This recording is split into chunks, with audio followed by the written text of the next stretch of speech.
রাত 11:55। কলকাতার একটি প্রায় ফাঁকা রেল স্টেশনে দাঁড়িয়েছিল অর্ণব। অফিসের জরুরি কাজের কারণে আজ বাড়ি ফিরতে অনেক দেরি হয়ে গেছে। শেষ ট্রেনটা মিস করলে তাকে পুরো রাত স্টেশনেই কাটাতে হবে। দূরে হঠাৎ ট্রেনের হুইসেল শোনা গেল। অর্ণব স্বস্তির নিঃশ্বাস ফেলল। লাস্ট ট্রেন এসে গেছে। ট্রেনটা প্ল্যাটফর্মে ঢুকতেই তার বুকের ভেতর অদ্ভুত একটা অনুভূতি হলো। ট্রেনের সব কামরাই প্রায় খালি, শুধু একটি কামরার জানালার পাশে সাদা শাড়ি পরা এক মহিলা বসেছিল। অর্ণব ব্যাপারটা গুরুত্ব দিল না, সে একই কামরায় উঠে বসল। ট্রেন চলতে শুরু করলো। কয়েক মিনিট পর সে লক্ষ্য করল পুরো কামরায় সে আর ওই মহিলাটি ছাড়া আর কেউ নেই। মহিলার মুখটা জানালার দিকে ঘোরানো।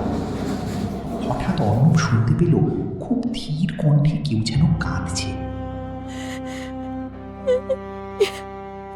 সে চারদিকে তাকালো, কেউ নেই।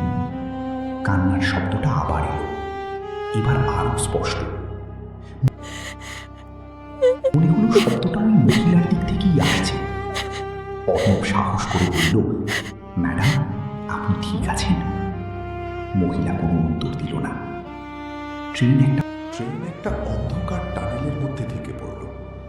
কয়েক সেকেন্ডের জন্য পুরো কামরা অন্ধকার হয়ে গেল। টানেল থেকে বের হওয়ার পর অর্ণব জমে গেল। মহিলাটি এবার তার দিকে মুখ ঘুরিয়েছে, কিন্তু মুখে কোনো চোখ নেই, শুধু দুটো কালো গর্ত। আর ঠোঁটের জায়গায় একটা অস্বাভাবিক লম্বা হাসি। অর্ণব চিৎকার করে উঠে দাঁড়ালো। পরের স্টেশনে নামার জন্য দরজার দিকে ছুটল, কিন্তু দরজার কাছে নিজের প্রতিফলনের বদলে সে দেখল আরও কয়েকটি মুখ। সেগুলো মানুষের নয়, সবগুলোর চোখ ফাঁকা, সবাই তার দিকে তাকিয়ে আছে। হঠাৎ ট্রেনের লাউডস্পিকারে ভেসে এলো একটি কণ্ঠস্বর, পরবর্তী স্টেশন মৃত্যুনগর। অর্ণব অবাক হয়ে গেল, এই নামে কোনো স্টেশন তো নেই। ট্রেন ধীরে ধীরে থামল। জানালার বাইরে তাকিয়ে সে দেখল ঘন কুয়াশার মধ্যে একটি পরিত্যক্ত প্ল্যাটফর্ম।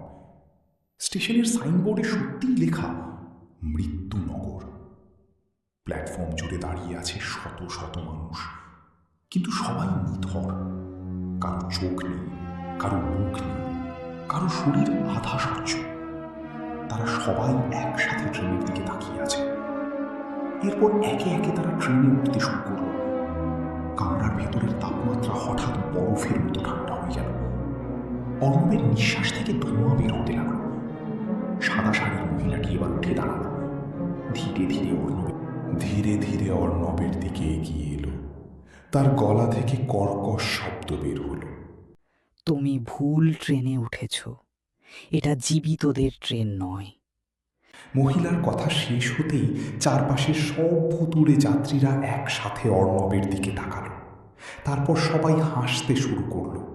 সেই হাসির শব্দে পুরো ট্রেন কেঁপে উঠল।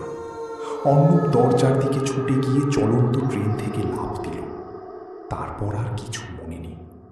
পরদিন সকালে রেল লাইনের পাশে অচেতন অবস্থায় তাকে উদ্ধার করা হয়। হাসপাতালে জ্ঞান ফেরার পর সে পুলিশকে সব ঘটনা বলেছিল, কিন্তু পুলিশ জানালো ওই রাতে সেই রুটে কোনো লাস্ট ট্রেন চলেনি। আর সবচেয়ে ভয়ঙ্কর বিষয়, যে জায়গায় অর্ণবকে পাওয়া গিয়েছিল সেখানে 25 বছর আগে একটি ট্রেন দুর্ঘটনায় শতাধিক মানুষ মারা গিয়েছিল।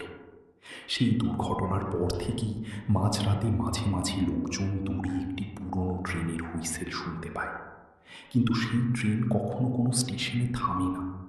আর যারা ভুল করে তাতে উঠে পড়ে, তাদের অনেকেই আর কখনো ফিরে আসে না।